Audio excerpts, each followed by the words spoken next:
Baiklah, kita akan masuk pada pengertian kurikulum.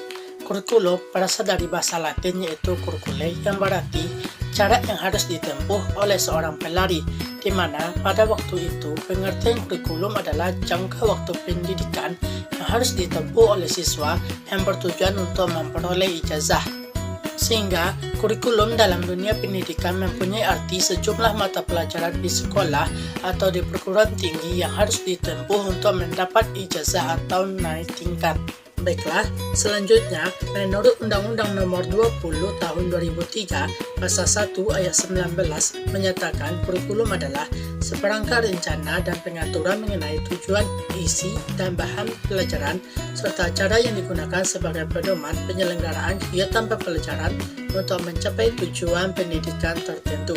Baiklah, di sini saya akan mengambil pengertian kurikulum menurut Imas Kurniasih dan Berlin Nesani yang menyatakan bahwa kurikulum merupakan perangkat yang dijadikan acuan dalam mengembangkan suatu proses pembelajaran yang berisi kegiatan-kegiatan siswa yang akan dapat diusahakan untuk mencapai suatu tujuan pembelajaran khususnya dan tujuan pendidikan secara umum.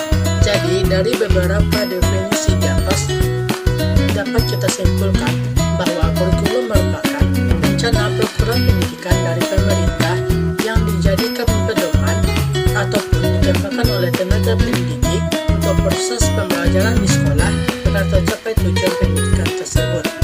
Baiklah, selanjutnya kita masuk kepada faktor-faktor yang mempengaruhi penyebab perubahan kurikulum.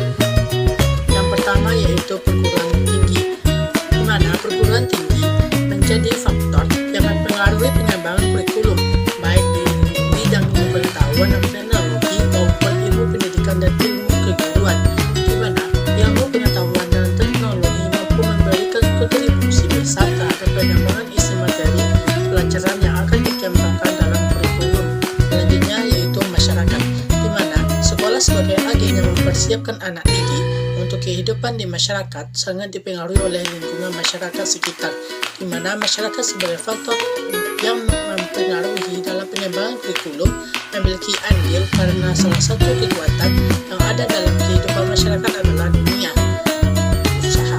Dengan perkembangan dunia usaha yang ada dalam kehidupan masyarakat, menuntut sekolah bukan hanya mempersiapkan anak untuk hidup, tetapi juga untuk bekerja dan berusaha, sehingga secara tidak langsung hal ini mempengaruhi pengembangan kurikulum yang lebih baik untuk bisa mencetak lulusan memiliki daya saing. Baiklah, selanjutnya yaitu sistem nilai, di mana sekolah sebagai bagian dari agen masyarakat bertanggung jawab dalam menanamkan dan memelihara nilai-nilai dengan cara mengintegrasikan dalam sebuah kurikulum yang menjadi ruh dari sebuah pendidikan.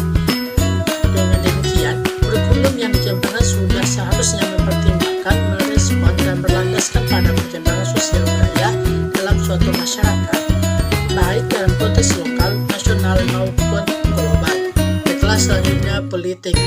Mengapa politik dapat dikatakan mempengaruhi pengembangan kurikulum?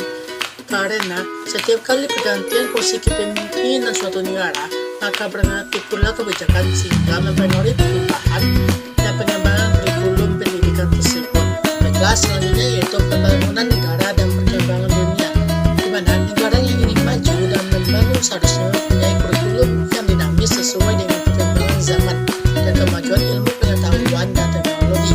Pernyataan tersebut jelas menunjukkan bahwa perkembangan teknologi telah membawa perubahan yang pesat pada kehidupan manusia di muka bumi ini. Oleh karena itu, pengembangan kurikulum haruslah sejajar dengan pembangunan negara dan dunia. Dan yang terakhir yaitu ilmu pengetahuan dan teknologi atau yang disingkat dengan iptek, di mana kemajuan cepat dunia dalam bidang informasi dan teknologi dalam dunia ini telah mempengaruhi pada peradaban manusia melebihi jangkauan pemikiran manusia sebelumnya. Pengaruh ini terlihat pada pengesaran tatanan sosial, ekonomi, dan politik yang memerlukan keseimbangan baru antara nilai-nilai, pemikiran, dan cara-cara kehidupan yang berlaku pada konteks global dan lokal.